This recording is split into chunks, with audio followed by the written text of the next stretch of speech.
আসসালামু আলাইকুম আরহামতুল্লাহ। প্রিয় বন্ধুরা, এবার আপনাদের জন্য নিয়ে আসছি সূরা ফাতিহার ফজিলত। কুরআনের সবচাইতে মর্যাদাপূর্ণ সূরা হল সূরা ফাতিহা।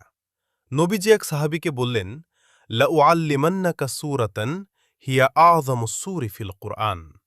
আমি তোমাকে কুরআন সবচেয়ে রহিমান্বিত একটি সূরা শিখাব। সেই সূরাটি হল সূরাতুল ফাতিহা।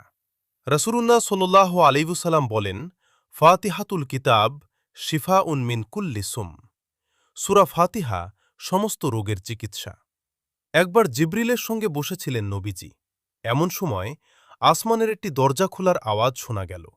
এ দরজাটি এর আগে কখনো খোলা হয়নি।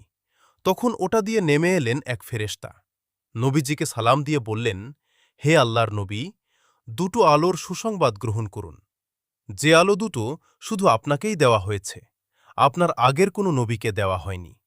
একটি হল সূরা ফাতিহা আর অন্যটি সূরা বাকারার শেষ কয়েকটি আয়াত। ওখান থেকে একটি হরফ পাঠ করলেও বিনিময়ে আপনাকে প্রতিদান দেওয়া হবে।